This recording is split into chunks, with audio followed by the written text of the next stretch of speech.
I am David Kennedy, an interviewer for the Holocaust Oral History Project of the Orange County Anti-Defamation League.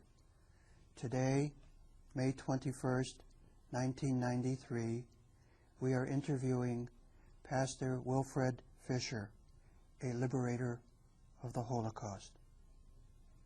Thank you, Pastor Fisher, very much for giving testimony, a very precious gift to all of us and future generations. Pastor Fisher, would you give me your full name and where you were born and date of birth? Yes, Dave. My full name is Wilfred Jerome Fisher. I was born the 3rd month, 11th day, 1924, in the state of Louisiana, and a little town called Maryville, Louisiana. Tell me something about your family, brothers, sisters, religious background. Dave, we had a very religious family. It was 8 of us in our family in Louisiana. Naturally, that would speak for itself of what type of endurance we had to come through.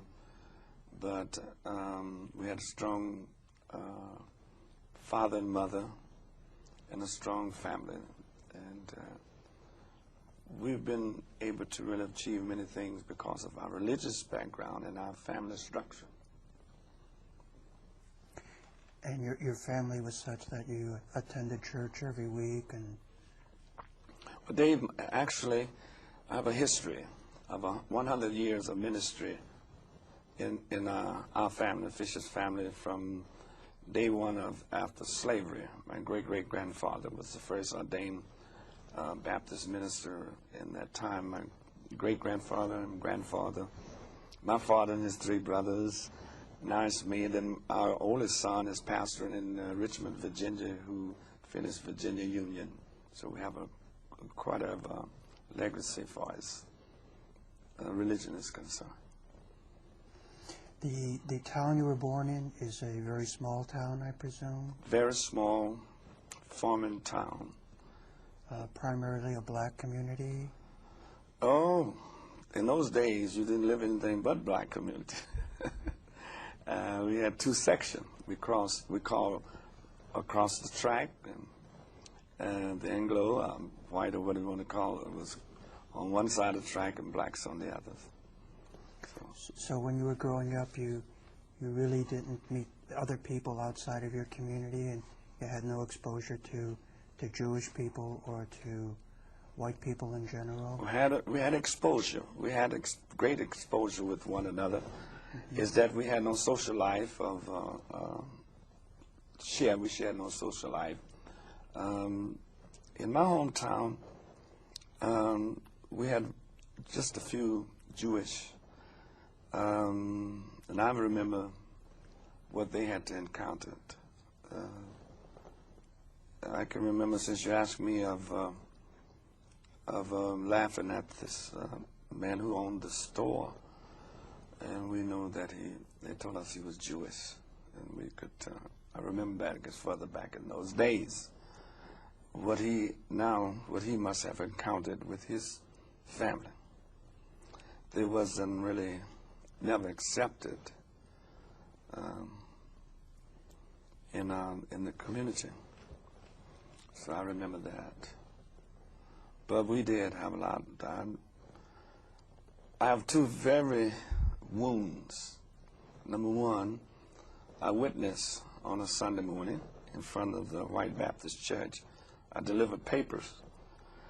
And coming back to go back across on my side, my good friend was working for the son of the man who owned the water department of our town. And there was some kind of relationship going between his wife and the postmaster. And this little friend of mine named L.E., they was using him to carry notes back and forth. So the son killed him in front of me, shot him that Sunday morning, and kicked his body out of the car, and then went and got a shotgun. And I must have been about 10, 11 years old. And he emptied the gun. I just froze in my tracks. And I never forget the congregation coming out and the pastor said to them, you know, let's return back into the church. Only a white man have killed a little nigger. I mean, I grew up with that. But I also been able to preach in that church since then. That must have been a rewarding experience. It's very rewarding because they still remember my family, remember who I was, and I was able to stand in that same pulpit. You had 2 wounds? But the next one is what we're about to talk about. Okay. Tell me about your schooling and growing up and joining the Army. I finished going to school, high school, in service. They just checked us up out of school, drafted us right into the Army, and I grew up in service. Just snapped away from the family, and here I am, a soldier. How old were you when you were drafted? 18. Very young. Mm-hmm. Tell me about your early military experience, the group you were involved with. Well, it was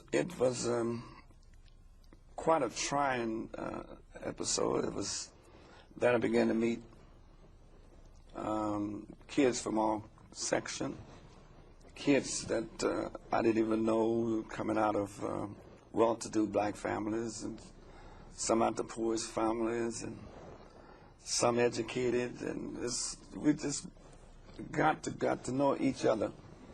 And I think that brought a great education of survival, learning to share and love one another.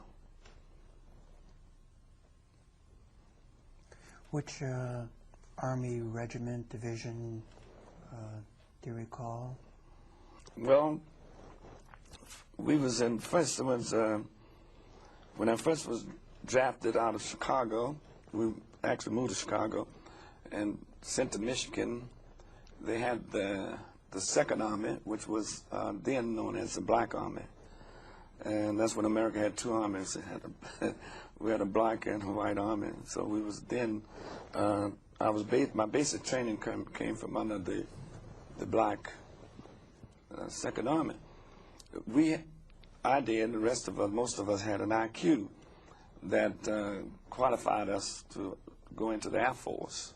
I wanted to be a pilot, but they didn't have the facility. Didn't have that for blacks then. Only had Tuskegee Pursuit Squadron at that time, and so what they did with us is to bring about a medical battalion, ambulance and medical battalion. So that's where they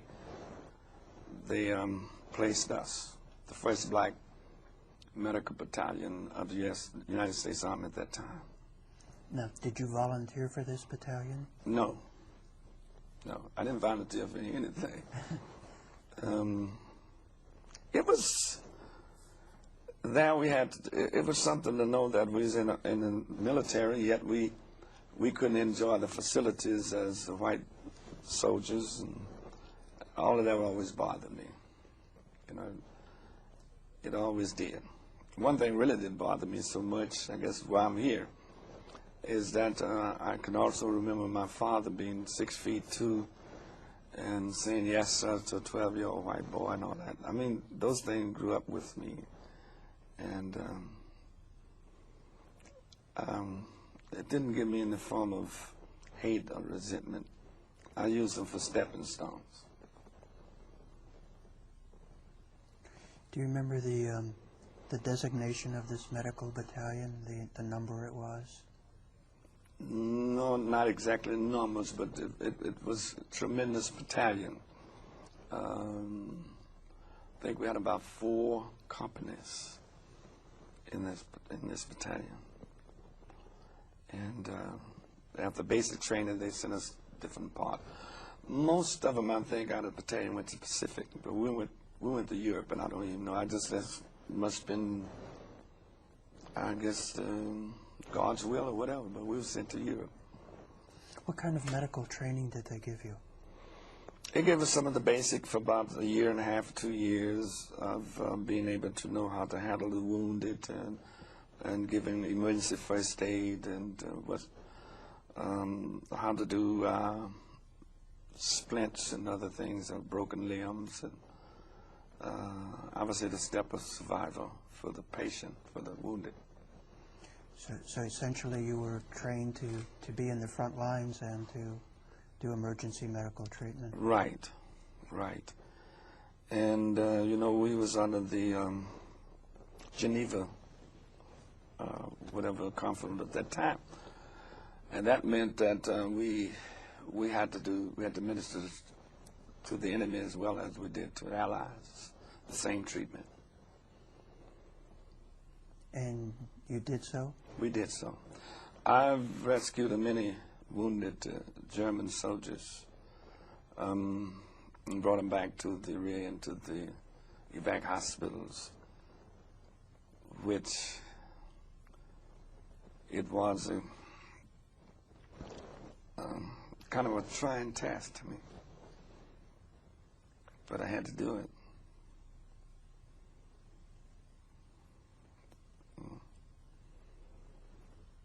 Because, see, I live with the history of Jesse Owens, and when he ran, and Hitler said to the world at the Olympic that blacks was not human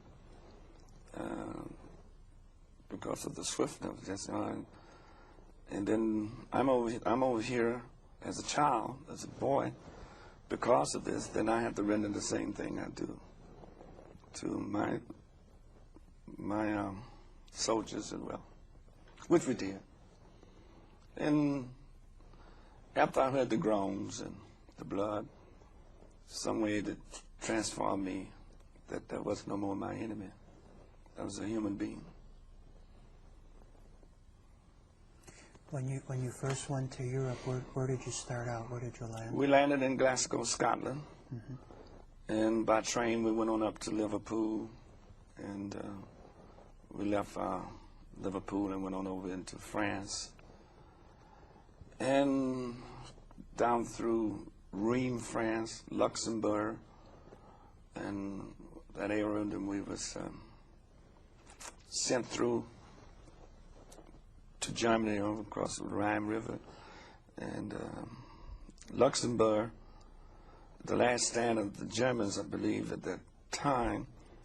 I didn't know what, we never was taught to say the American Army retreated, with strategic withdrawal. And at the particular time, I didn't know that by me was assigned to stay with the evac hospital, that a group of us was assigned, if they overran, that we would be captured. I didn't know that till further, that we would have been the sacrificial lambs of the medical field to stay with the wounded. And like I said, I didn't know that till after the things. So I'm kind of glad I didn't. So that's, from then on we moved on up to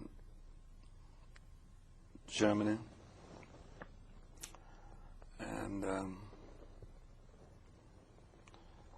from then,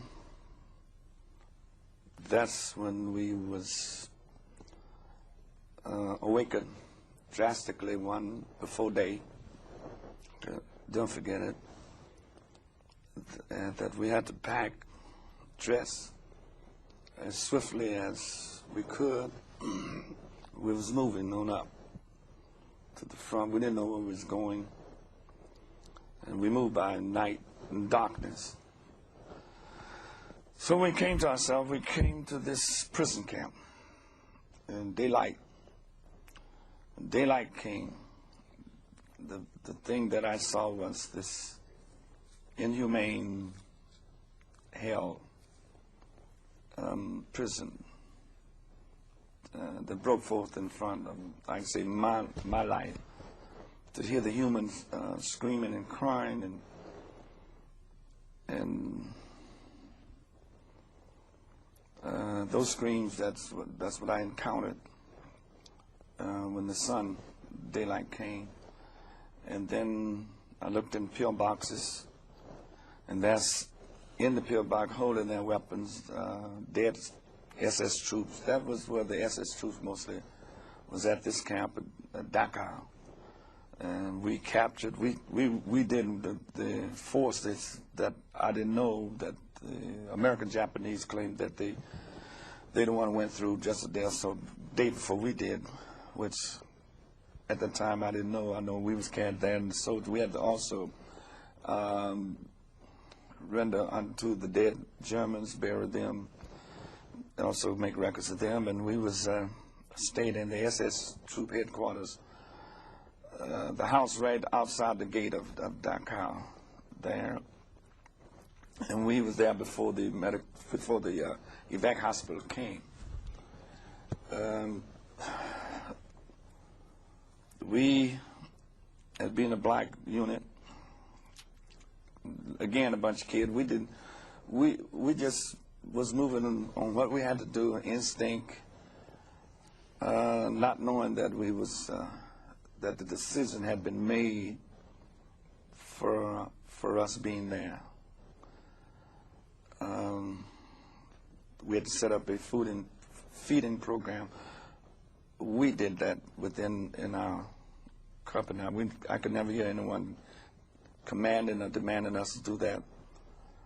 I guess from the compassion that all of us did, we would do that because we was hiding, taking part of our food, hiding it from our commanding officers that we could share with those in there, which wasn't a good idea after that. Then, in looking at, I was able to make a quick, I don't even know at that time I was touring. I guess I was just moving. We just zombies. And I came to this crematory, which I took pictures of it. I have to bring some later. That's when I saw the bodies, the crematories, the gas chambers, and those things. And our first day of, I would say, tremendous hell. It's just like you don't know where you are. And the condition of the decayed bodies, the smell I could never get out. So we let loose for a while to just see where we were. And the box cars that some of the bodies stuffed in, and it's just unbelievable. So after the 4 days, the evac hospital set up. It's set up on the outside of the compound. If I'm using my intelligence right, I was told, I think it was told it was 8 square blocks with about from 25,000 to 35,000 human beings in this 8 square blocks, if my memory serves me right. And they has, to me, has been beaten down and robbed of any form of human. They had this brought into a stage of dehumanizing.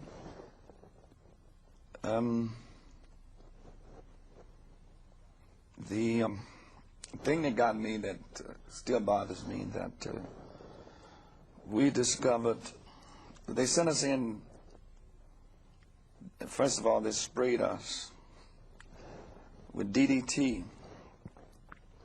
They put things on us and sprayed us. At that time, the evac personnel wouldn't go in themselves. They sent my unit, they sprayed us to go in, I guess because of the disease, and which we didn't think nothing about that. I didn't. I just found myself wanting to get in. And a couple of days later, I'm discovering that these people, some of them had died in there, and they had delocated, dejointed the bodies, and hidden some parts of human bodies that they was using for food and things of that sort. And these things nobody's told me. These things that I've seen, you know. I can recall, since you asked me, there's some things like seeing these humans with an animalistic desire, pulling for the food after each other. I can see myself help separating and screaming to them, you know. And then we was used to bring them out and load them in our ambulances, bring them to evac hospital. They had an area in there where the young women, where the SS troop had used them for their pleasure and the pregnancy. They had the babies just with nature and the older ones who could assist them in there.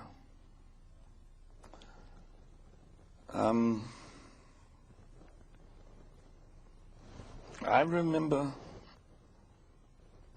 a child. I imagine, I hope he's still living. He was a very child. I found him underneath of one of these barracks. And you could hear a whimper. I recall climbing, going on, and this child must have been about 5 years old, 6 years old. He was afraid of me. He was afraid of, I guess, anything looked like another human than himself. Oh, he fought. He was very thin, but he fought for every bit of his life. I remember just grabbing him. I think his cheek and my cheek or whatever, but I brought him out. I don't know, you know, to the hospital, I don't know what happened, and I think that almost broke me down.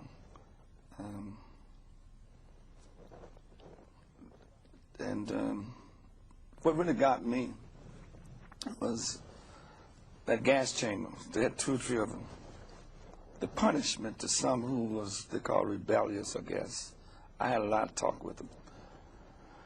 And to punish these certain ones, the strong ones, I guess, they tied them up by their feet in this chamber. And that's where those vicious dogs was killed. That's the first time I saw these. We got them out now, Doberman Pinschers. That's the first time I've seen them. Because I came from, I didn't see them. They're great big. And these big, the ones that are making attacks now, this big head dog with sitting bull or whatever, pit bulls, and a lot of those. And as long as the individual could pull up, they survived. But once the gateway, we found them with the throats cut, things that's all.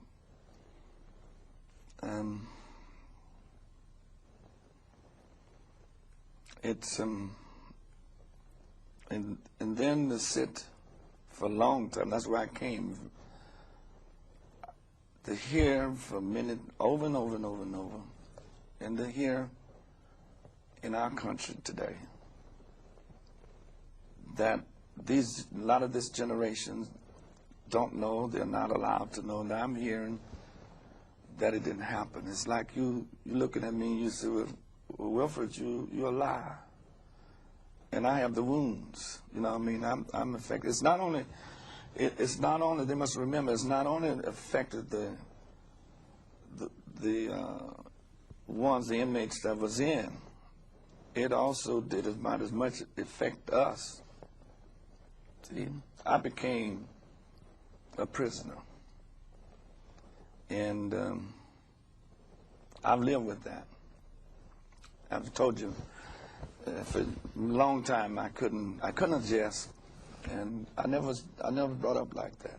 Never brought up to hate, and I just couldn't see anybody being that vicious, that inhumane. And for Munich to lie as close as it was, of all of the activities, to say they didn't know this was going on, with all of the smell of human flesh burning. You know, I said, how these people can lie like that? To see this. But today, what little part that I played,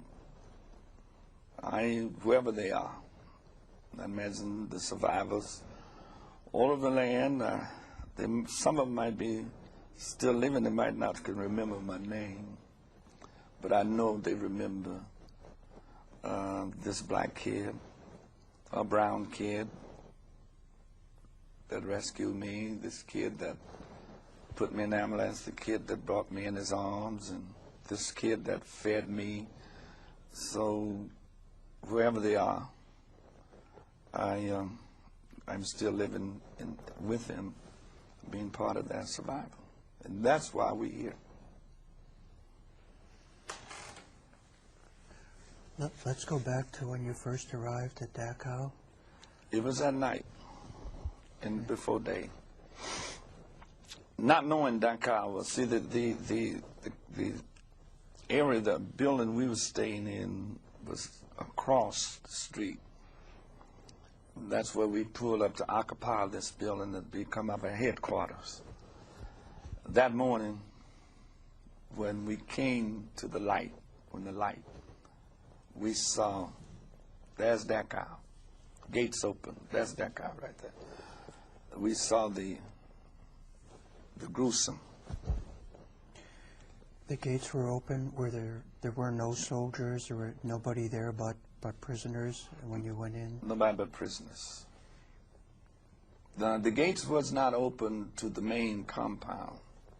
The gate was open to the main grounds of Dachau. And you walked in with. We was sent in. Our outfits goes in, and we was allowed to roam the grounds of Dachau, not exactly the compound. So we were able to roam that ground, and that's what we saw, where the SS troop was the ones who were protecting Dachau. That's where we found so many of their bodies. When you came across the crematorium, did you realize at first what you had discovered? Did you realize what it was being used for? Yes. Yes. Yes, because it was still burning. There was still bodies in there. Yes. And the smell of the flesh. There's no way. I think that if I can remember, I think I'm the one that came upon it. I think I'm one that starts running and screaming to get the rest of them to see what I found. And that's how I was able to take pictures. I had my camera. And when I began to yell and scream, then the majority of the rest of them came, a lot of them. And Dalton and Don do say we was the three that mostly worked together. When whatever happened, I used to run hollering, Don come. And that's when you also ran across the showers, yes, the supposed to be showers that once in, the doors closed, the gas turned, and no escape. Did you realize that, or were the prisoners all Jewish, or did you realize what groups they belonged to at that time? Not at that time. I saw nude skeletons breathing.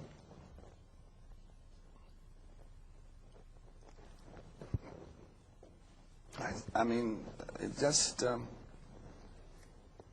mass of wasted humans. I didn't know until later. I think most of them, when someone say Poles, it didn't dawn on me that the Jews from Poland. I think most of them was Jews, as we concerned. And went in and we got some strong survivors. I was able to meet some was attorneys, some was doctors. You could name it, of all profession. And I learned a lot from them, but talking with them. But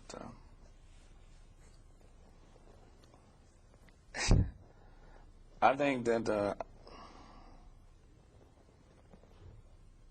we're so grateful. I was, Dart and the rest of it. We must let you know that we had Jewish officers. Our officers was Jewish. Kennedy, Rosenthal, and another one. So you imagine what their shock. What they then we became willing to do whatever they wanted us to do. I mean, we was that strength. After the first few days, what was a typical day like? Were you living outside the camp in that building? And from that first moment, it was living in hell. We, even dealing with the bodies, we had no way of. We lost sight on ourselves, on our health. There are many of them couldn't survive. They took tremendous ill. They had to ship them out. Some became to constantly, our soldiers, just vomiting around the clock, even until they got a hemorrhage in blood. Only thing was never brought out. We lost some later that died from diseases they contacted of that. So it was. You want to tell this? If there is a hell, to me that was hell. No way no one could go any further. And what got me was the children and the women. You know, you would have to be there. And I know you don't want to hear it. Maybe somebody don't want to hear it, gruesomeness. But we're going in a few minutes just having a baby, blood, screaming, filth. No bathing facilities. No. They drank like out of a trough, like cows. No bathing. So we had to go in, bring all this out. And you wouldn't believe it. I could sit and talk a whole year, and you wouldn't believe it. You just wouldn't believe it. You would have to be there. And I guess in my work in ministry, I try to have that. I don't try to have that compassion for everybody. I just don't see what can any human inflict such brutality upon another human being. You got to be mad. So, and the world should never forget. I don't see how we can forget. Truthfully, if our world can forget, then I'm afraid of our world.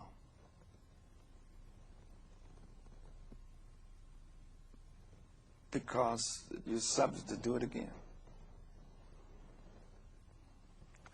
I don't see how you can forget. I don't see how they forget us. I mean, the suffering. I didn't receive what I should have received, the denial, even coming back.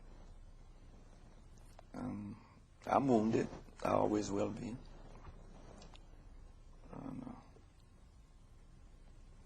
But even when I see anything, I hear anything, and then I see this modern uprising that the world's turning their heads on. How just a few months ago, how the immigrants of Germany was attacked. That frightens me. That's frightened me. And then the so-called skinheads and those things. That's frightening. And like I say, how can you forget? We don't seem to learn. No, I'm afraid. Riding freeways. I mean, I'm black. And to hate without a cause is dangerous. Any day I'm looking to be blown off the freeway for some rack-brain-minded, unlearned, uneducated youngster out there. Somebody's a skinhead. Carrying a lot of hate. Hate for what? You don't even know what he's hating. Let me get back to the camp for a minute. Did you say that some of the soldiers who went in and were ministering caught disease and they also died? Mm-hmm. Shipped back. Shipped out. And you ministered as best you could to those that were in the camp, and then just began to move them out into evacuate them to other places? I don't even know the distance that we went to minister with. We was just rescuing whatever. Our hands became God's hands. Our minds. It was just that. We at night we worked around the clock, and sometimes we get back to the barracks over there where we stayed, and we wash up, and maybe we just sit and look at each other for hours until we found that American liquor that night. And surprised to know that all those cases of American and English whiskey was in this SS headquarters. By the cases, we found that, and also we found a live SS troop soldier. Dartmouth can tell you about that. And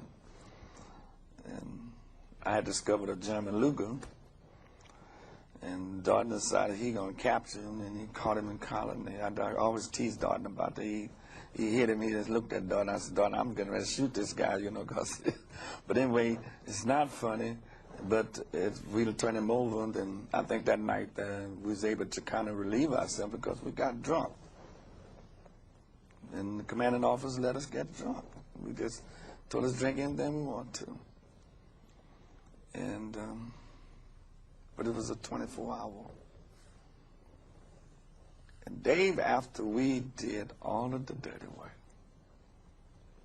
here comes the generals, and here comes the soldiers, the American heroes, cleaned up.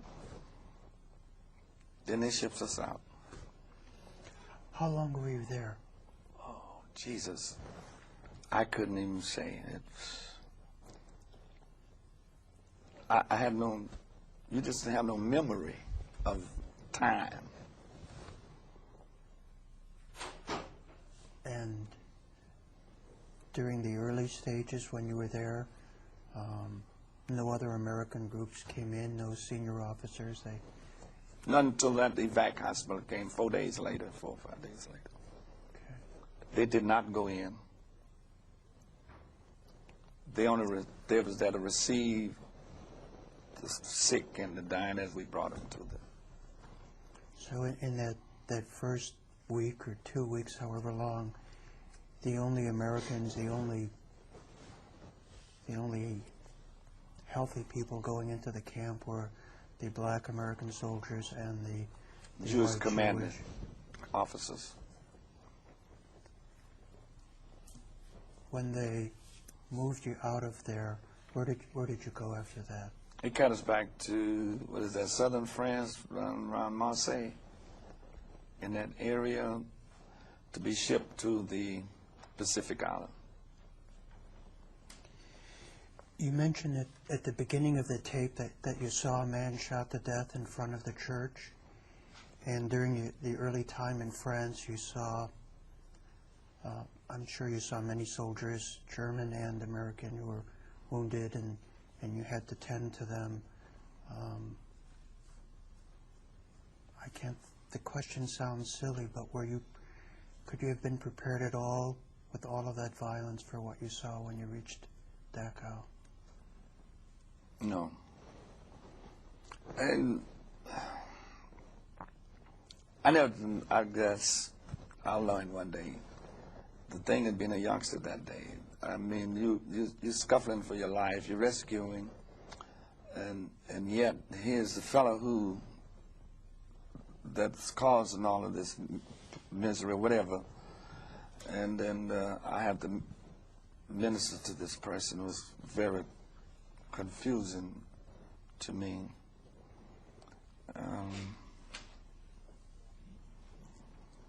As I say, I came away at that time with a lot of hidden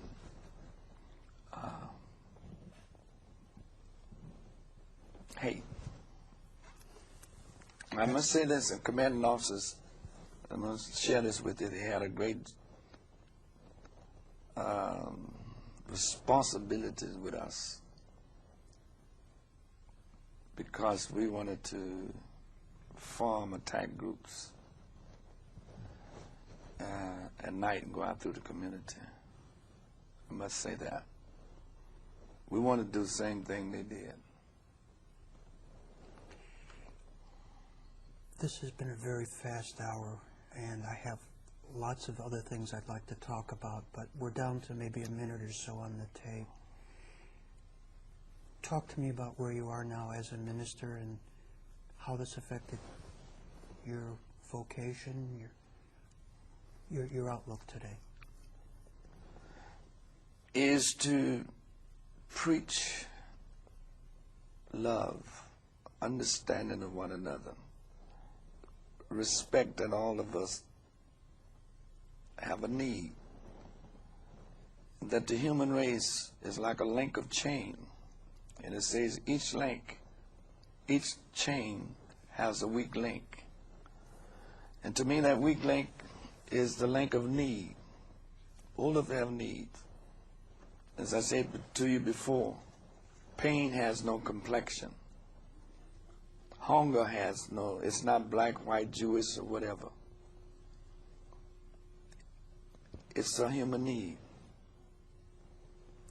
And I'm trying to deliver that message across this nation. I traveled everywhere.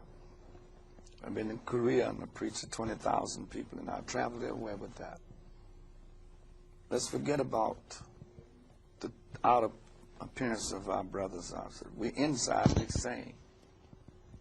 The animal blood has no color until it hits the air and it turns red. So let us remember that we cannot turn our heads to the suffering of another human being, because that's me, that's you. I've never been to Bosnia. I don't know what. But I just don't think we should, I don't want to get into no political arena. I don't think we should go shooting up for some oil and let humans kill up each other like that. So you cannot destroy evil with evil. And in my ministry, I've discovered now the greatest power that a human can possess is the power of love. How do we get it over? Just got to keep trying. I think you're doing a very good job. Thank you very much, Pastor. Thank you, Dave. On behalf of the Holocaust Oral History Project of the Orange County Anti-Defamation League, again, thank you very much. We sincerely appreciate your time and effort. Thank you. Thank you, Dave. Shalom. All right.